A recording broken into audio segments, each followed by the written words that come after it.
Bonjour à tous. Alors aujourd'hui, on se retrouve pour la vidéo sortie livresque du mois de janvier 2023. C'est parti. Alors on va commencer tout de suite. Alors il y en a plein le 5 janvier. True Story de Kate Reid Selty. Donc là, on a avec Alice qui est écrivain. En fait, elle écrit pour les autres, mais Alice, sa propre vie. Elle ne sait même pas ce que c'est.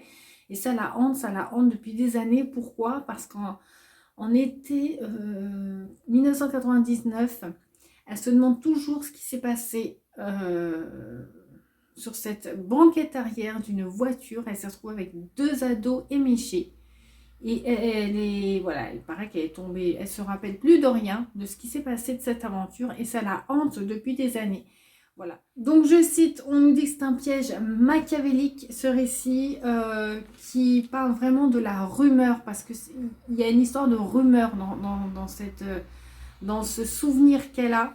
Elle ne sait pas trop, voilà, c'est pour ça que ça la hante. Donc ça va être axé sur ça, sur la rumeur, sur les rumeurs, quoi.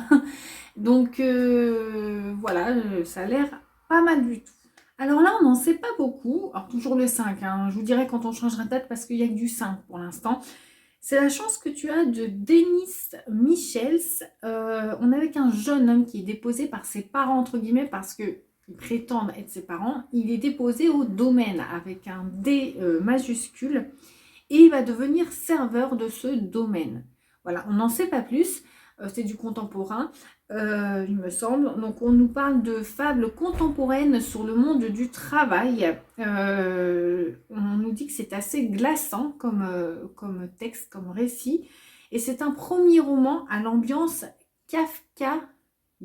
J'ai réussi à le dire, en deux fois, mais j'ai réussi à le dire, kafkaïenne. Donc très intriguant. Alors là, j'étais contente quand j'ai vu ça, Woman de Charles Bukowski. Bukowski, je ne l'ai jamais lu et j'ai envie de le lire. Je découvre des trucs, vous voyez, sur Facebook, des fois il y a des phrases, des citations, et à chaque fois je tombais sur des citations de lui, alors, le hasard fait, hein, que à chaque fois je l'ai trouvée très pertinente, elle me touchait, voilà, il a une écriture très particulière, Bukowski, hein, il ne mâche pas ses mots, il ne mâche pas non plus le message du truc, donc de ce qu'il veut dire. Et donc je crois que c'est un roman, je sais pas trop, mais on va parler d'un écrivain. Oui, c'est un roman puisque c'est le nom d'un personnage, mais en fait ça sous-entend, c'est un peu autobiographique, hein, c'est un peu déguisé. Voilà, c'est un écrivain alcoolique qui va parler des femmes de sa vie. Alors, les femmes de la vie de Bukowski, des femmes qui ont traversé, qui ont défilé, hein, dans sa vie. Et donc voilà, et c'est vrai que c'est un personnage, hein, Bukowski, en vrai c'est un auteur, voilà, je pense qu'il divise, on aime, on n'aime pas, parce qu'il a un style pas très particulier, comme je vous ai dit. La norme l'ennuie énormément. Bukowski, on est plutôt dans la débauche, hein, des trucs comme ça. Donc, et moi, ça me plaît beaucoup. J'adore ces mots. En tout cas, les peu que j'ai lu, donc qui sort un livre, j'ai très envie de le découvrir. Enfin, la plume de Bukowski dans un de ses livres. Alors là, j'en ai repéré un, c'est La cabane aux confins du monde de Paul Tremblay. On va être avec une petite famille, je crois que c'est un couple et ils ont une petite fille je crois que c'est une petite fille, ou un fils, je sais plus, enfin bref, ils habitent dans une cabane isolée. Et en jouant dans la forêt, un jour, la petite rencontre un homme très...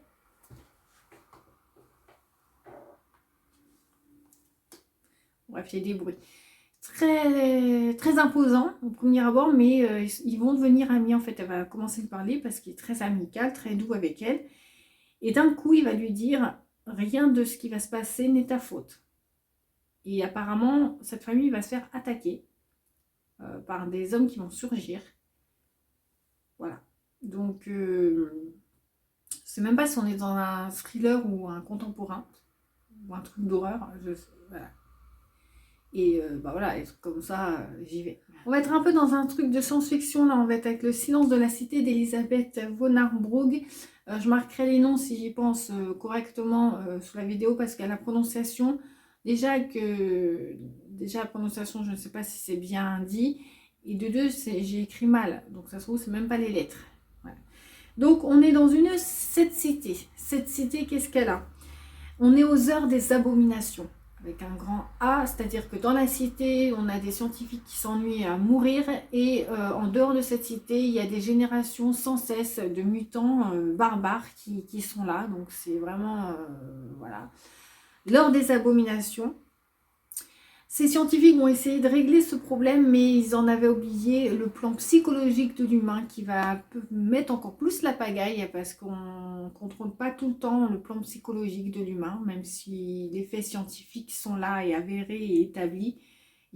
C'est pas si simple que ça, donc voilà, ça a l'air pas mal en soi. Ensuite, j'ai relevé Dans la baie fauve de Sarah Baum et c'est un premier roman. Je vous dis tout de suite, on dit que c'est merveilleux. On est en Irlande au printemps. On est avec un narrateur qui est cabossé par la vie, qui a 57 ans, qui va raconter sa solitude et qui habite dans un petit village, je pense. Il va faire la rencontre d'un chien, un chien famélique qui errait. Il va se créer une espèce d'amitié autour d'eux, mais ça va pas être sans encombre puisque les habitants du voisin vont se mêler de cette histoire. Voilà, c'est tout ce qu'on sait et je sais pas, ça dépend pareil de la plume, etc. On nous dit que c'est merveilleux, j'ai hâte de voir ça. Ensuite, un petit manga, alors je sais pas comment ça se prononce, Soloist in the Cage, le tome 1 de Shiro Moriya. Alors, on est dans une prison, mais une prison tellement grande qu'on dirait une ville. Les prisonniers vivent avec leur vie. On leur famille, voilà, mais c'est sans foi ni loi, quoi. Il n'y a aucune loi dans cette prison. Les prisonniers ont leur famille, etc. Ils côtoient leurs proches, mais il n'y a aucune loi en contrepartie de ça. Et on va suivre Chloé et son petit frère nourrisson qui sont au crochet d'inconnus. Et Chloé veut s'enfuir. Mais comment s'enfuir parmi cette grande prison qui ressemble à une ville? Quel avenir peut-on avoir là-dedans? Comment en échapper? Ça a l'air plutôt pas mal. Alors là, je l'ai relevé, c'est Éteindre la lune de William Boyle, parce que William Boyle, c'est de la littérature américaine, si je ne m'abuse, et on en entend beaucoup parler, et j'aimerais bien découvrir sa plume. Il paraît que c'est de bons récits. On est avec Bobby qui a 14 ans et qui s'amuse à lancer des cailloux sur des voitures. Et un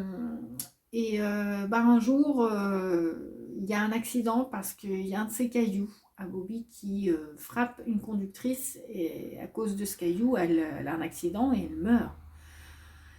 Voilà, donc cette conductrice, on nous dit qu'elle avait 18 ans et que c'est la fille de Jack. On passe des années plus tard, on retrouve Jack, dont la fille donc, est morte, qui est en couple avec Lily. Et on apprend au fil de l'histoire que Lily serait l'ex-belle-sœur de ce fameux Bobby, le petit 14 ans qui a tué la fille de Jack. Vous voyez le truc?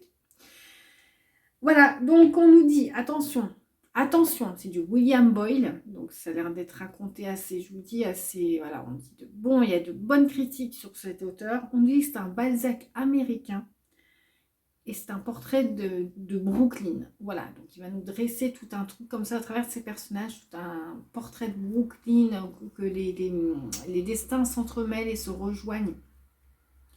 Ça a l'air lourd. On change de date, on passe au 11. Et oui, quand même. J'ai relevé Jeans de Sanabu Soniko. J'ai mal écrit. Je ne vais pas le prononcer. Voilà, je vous l'écrirai. J'écris très très mal. On est avec Penda. Penda, tout s'écoule autour d'elle. Je crois que c'est son petit ami qui est malade. Sa famille, il n'y a rien qui va. Elle perd son boulot, Penda. Enfin voilà. Le médecin lui dit de contacter sa mamie, Penda, qui est mamie pirate, comme elle l'appelle. Et mamie pirate, en fait, grâce à elle, en fait, on va dire, ou à cause, là, tout le truc du récit, Penda va